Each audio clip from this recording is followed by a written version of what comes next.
नमस्कार, स्वागत है आपका हमारे यूट्यूब चैनल SRSIT के मेरठ में। मैं अमित कुमार आपका स्वागत करता हूं। BBA 6 सेमेस्टर के subject strategic management and business policy की यूनिट 4 से टॉपिक आज हम आपके सामने लेकर आए हैं, nature and importance of strategy evaluation. आज हम बात करेंगे कि जो स्ट्रेटेजी इवैल्यूएशन होता है उसका क्या नेचर है और इसकी इम्पोर्टेंस क्या होती है। ओके, देख लेते हैं। सबसे पहले बात करते हैं नेचर ऑफ स्ट्रेटेजिक इवैल्यूएशन कि स्ट्रेटेजिक इवैल्यूएशन का नेचर क्या होता है। ओके, तो देखते हैं इसमें nature of the strategic evaluation and control process is to test the effectiveness of strategy। तो सबसे पहला नेचर है इसका कि जो स्ट्रेटजी हमने बनाई थी उसकी इफेक्टिवनेस को चेक करना, ये स्ट्रेटेजिक इवैल्यूएशन का एक नेचर होता है। ओके, नेक्स्ट इसमें during the strategic management process the strategists formulate the strategy to achieve a set of objective and then implement the strategy. सब तो पहले उसको स्ट्रेटजी को बनाते हैं to achieve a set of objective और फिर उसको क्या करते हैं, वो इम्प्लीमेंट करते हैं। ओके, फिर क्या होता है, there has to be a way of finding out whether the strategy being implemented will guide the organisation towards its intended objectives. Strategic evaluation and control therefore performs the crucial task of keeping the organisation on the right track. तो strategic evaluation का एक nature ये है कि जो organisation को उसको सही डायरेक्शन प्रदान करना, उसको सही डायरेक्शन देना। ओके, फिर नेक्स्ट इसमें in the absence of such a mechanism there would be no means for strategists to find out whether or not the strategy is producing the desired effect. देखिए, यदि हम उसको इवैल्यूएशन नहीं करेंगे तो फिर स्ट्रेटजी को बनाने का कोई भी फ़ायदा नहीं है।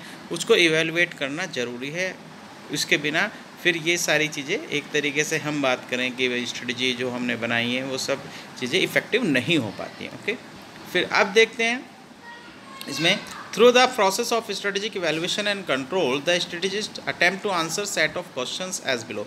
कुछ क्वेश्चंस होते हैं उसके आंसर फाइंड आउट करने की कोशिश की जाती है इवैल्यूएशन स्ट्रेटेजिक इवैल्यूएशन में। देख लेते हैं क्या है वो। इसमें क्या है, are the premises made during strategic formulation proving to be correct. क्या वो करेक्ट हो रही हैं, सही हैं जो स्ट्रेटजी हमने बनाई थी। फिर इसमें नेक्स्ट है, is the strategy guiding the organisation towards its intended objectives. जो ऑब्जेक्टिव बनाए गए थे उसके अकॉर्डिंग स्ट्रेटजी काम कर रही हैं, गाइड उनको कर रही हैं या नहीं। ओके, नेक्स्ट इसमें are the organisation and its managers doing things which ought to be done कि मैनेजर्स को जो काम करना चाहिए वो उनको कार्य को कर रहे हैं या नहीं ऑर्गेनाइजेशन के अंदर, वो देखना इसमें ज़रूरी होता है। ओके, ऑर्गेनाइजेशन में। फिर नेक्स्ट है, is there a need to change and reformulate the strategy को चेंज करने की ज़रूरत है या नहीं। How is the organisation performing कि जो ऑर्गेनाइजेशन है वो कैसे परफॉर्म कर रही है। फिर नेक्स्ट इसमें are the time schedules being adhered to, schedules क्या बनाया हुआ है। नेक्स्ट है इसमें are the resources being utilised properly, क्या रिसोर्सेज बीइंग उनको यूटिलाइज अच्छे से किया जा रहा है या नहीं किया जा रहा। और फिर इसमें लास्ट है नेक्स्ट जो है, what needs to be done to ensure the resources are utilised properly and objectives met कि जो अवेलेबल रिसोर्सेज हैं उनको यूज़ किया गया है सही तरीके से या नहीं, और वे ऑब्जेक्टिव को मीट आउट कर रहे हैं, ऑब्जेक्टिव्स पूरे हो पा रहे हैं हमारे या नहीं। ओके, तो ये कुछ क्वेश्चंस होते हैं जिनके आंसर इसमें लेने होते हैं। तो रिसोर्सेज इसमें सारे यूज होने चाहिए। ओके, अब देखते हैं importance of strategic evaluation. Strategic evaluation can help to assess whether the decisions match the intended strategy requirements कि जो हमने स्ट्रेटजी बनाई थी, जो उसकी रिक्वायरमेंट है उनको वो मैच कर रहा है या नहीं कर रहा है। स्ट्रेटेजिक इवैल्यूएशन इस चीज़ को असेस करता है कि जो डिसीजंस हैं वो मैच कर रहे हैं इंटेंडेड स्ट्रेटजी रिक्वायरमेंट से या नहीं। Okay, strategic evaluation. अब नेक्स्ट इसमें बात करते हैं, फर्स्ट वाले में तो हमने देखा कि भाई जो डिसीजंस हैं वो किस तरीके से मैच कर रहे हैं इंटेंडेड स्ट्रेटजी रिक्वायरमेंट से। और इसमें नेक्स्ट आपका हो जाता है, strategic evaluation through it's process of control, feedback, rewards and review helps in a successful culmination of the strategic management process. Okay, जो प्रोसेस ऑफ कंट्रोल है, फीडबैक है, रिवॉर्ड्स, रिव्यूज़ है, ये सारी चीज़ें उसको इफ़ेक्टिव तरीके से इम्प्लीमेंट करने में उसकी हेल्प करते हैं। स्ट्रेटेजिक इवैल्यूएशन यहाँ से इस तरीके से इम्पोर्टेंट हो जाता है।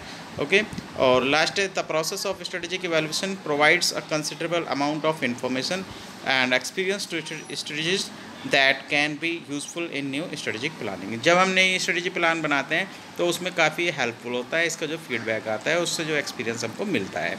ओके, तो ये 3 पॉइंट हुए इसमें। सबसे पहले में हमने डिसीजंस वो मैच कर रहे हैं या नहीं कर रहे ये देखा, और उसमें नेक्स्ट में हमने देखा कि जो स्ट्रेटजी की वैल्यूएशन है, जो उसका प्रोसेस है, कंट्रोल, फीडबैक, रिवार्ड, रिव्यू, ये जो है वो हेल्प करता है सक्सेसफुल इम्प्लीमेंटेशन में जो स्ट्रेटजी है। ओके, और लास्ट वाला जो है the process of strategic evaluation provides a considerable amount of information और एक्सपीरियंस। इससे क्या होता है कि इन्फॉर्मेशन मिलती है, एक एक्सपीरियंस मिलता है, जिससे कि हम आगे भविष्य में स्ट्रेटजी को अच्छे से फॉर्मुलेट कर सकें, उसको अच्छे से स्ट्रेटजी को हम प्लान कर सकें, बना सकें, जिससे कि जो हमारे ऑब्जेक्टिव है वो पूरे हो सकें। ओके, तो ये इन सारी चीज़ों के बाद नेचर और इम्पोर्टेंस के साथ आज की वीडियो यहीं समाप्त करते हैं। वेट कीजिए हमारी नेक्स्ट वीडियो का, तब तक के लिए धन्यवाद। और इसमें जो इम्पोर्टेंस है इसको आप अच्छे तरीके से कर लीजिए, ये प्रोसेस जो है। चलिए, ओके, थैंक यू।